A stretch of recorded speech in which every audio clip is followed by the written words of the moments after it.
Hey guys, it's Sunil Prasad, episode 19 of the Exchange podcast. We have Q&A today.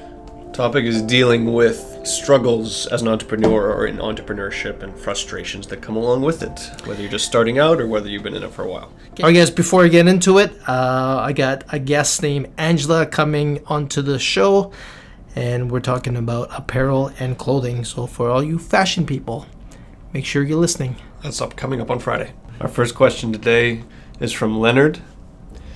When you've been struggling in your business for 2 years and your income is about $6,000 and you can't grow anymore, what would you do? Close your business or stay struggling, earning $6,000 a month for the rest of your life? I would go and talk to other entrepreneurs that are in your competition or somewhat in your competition and see what they have done to grow. Do some research. Are you not marketing enough? Are you not branding enough? Are you not running ads enough? Is your industry dying, or does your product suck? Does your service suck? Look into all of that before you change. I always look at a company as, are we growing? And not the bottom number, like the revenue number. Bottom can always change, right? Because of the amount of money you're putting back into the company, the amount of money you're taking out of it. But the top revenue, the revenue line, right? Is that actually growing year over year? That's the way I look at it.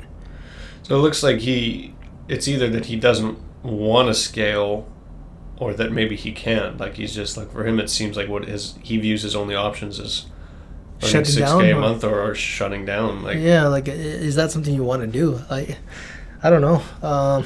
I would really sit back and look at what your how you're bringing your money, your revenues and your sales in, and drive that through advertising, through reaching out to clients. Just this is the hard work. This is the hardest part, is actually going out there and working and getting the sales. And I think that's what he's probably not doing. It should grow. Yeah. Unless the economy's bad, but the economy's not really bad. I'm not sure where the guy's from, but economy's not really bad yet.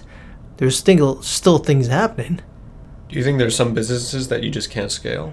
Yeah, there are certain ones, but you can always do something else. At least $6,000 a month. Yeah, you can bolt on. Bolt on is a Buffett word, where you actually own a business and you can just add more things to that business. Like for instance, if you have a mortgage company like TFS, right? For TFS, my next step would be for okay, I got all these clients that I close, and they need to move. Why not start a moving company, right? Or home decor, or I deal with a lot of builders. Why not try to design homes, or somewhere along that. You already have that clientele. They're with you. That's already your market. They're not going to source you out. It's your cost of acquisition for clientele is so low. So you always look at what kind of business that you have, and how do you add more service to that kind of company, if your business allows that, right? Obviously, there's some certain businesses that because of regulation you can't do a lot of things, but there's plenty of opportunities. Next question from Danny. When you were starting out as an entrepreneur, what were some of the limiting beliefs that were holding you back? I'm a failure. That was my biggest one. Everything I do, I'm going to fail at, because that was put in my head when I failed school. So that was my limiting belief. And then what happened was I just had to change my mindset, which was not easy. Where a failure is not a failure; it's just learning.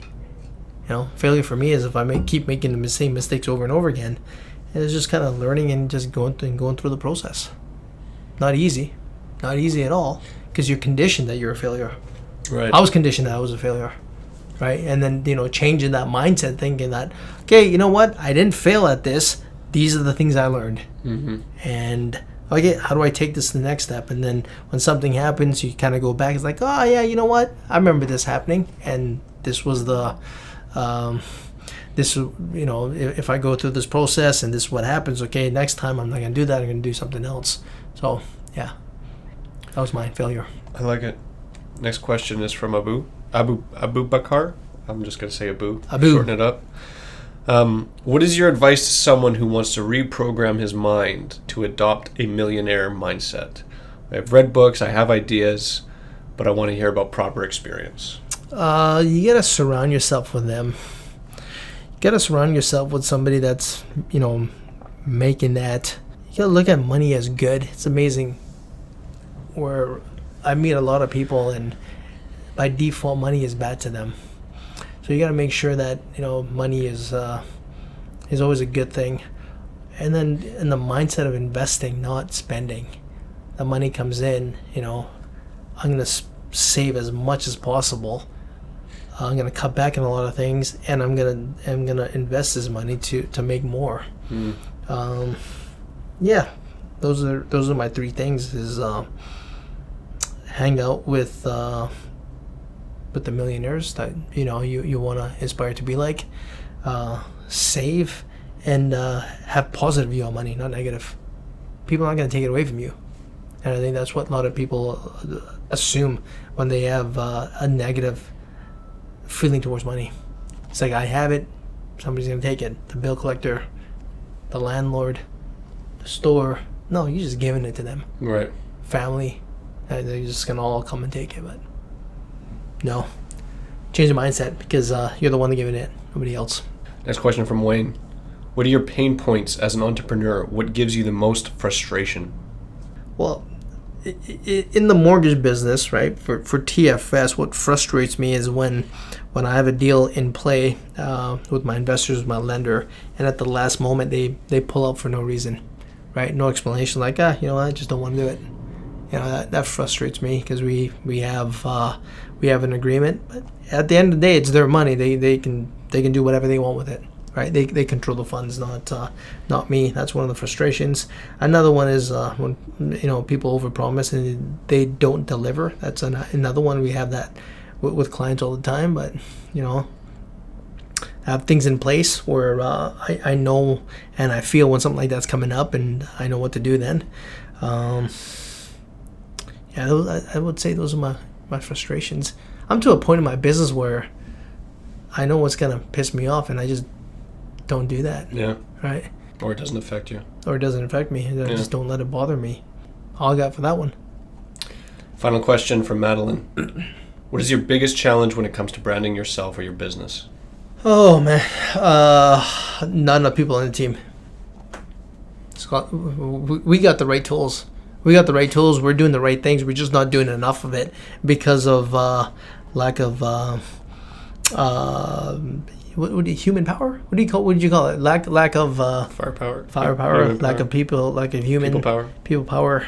We just don't have that. So scale the business, reinvest that into more people, and I think we can do way more content. We in the beginning I thought like we're not gonna have any content. We have way more content than I ever thought. Yeah. Right, and we're recording not even part of it. Yeah. So yeah, more bigger team, definitely a bigger team. So I was talking the meeting we had earlier, that was not recorded. that meeting where I said the marketing team. When I build my business big enough where there's a few hundred people in there, I would say the biggest department would be marketing for me. Right. Just because I understand it now, and what content can do, what social media can do, or it doesn't even have to be social media, anything. Let's just say billboards come back, or there's different ways of advertising, like a drone flying over your head or something like that. I think just creating content every single day and pushing that business, I think that's the only way a business grows. Business goes from sales, but obviously not from saving too much. It's just deploying that capital back into marketing. But yeah, I think marketing is by far will be the biggest department, and that's my struggle right now. We don't have a big enough team. Fair enough. That's all I got for you today. All right, guys. Until next time.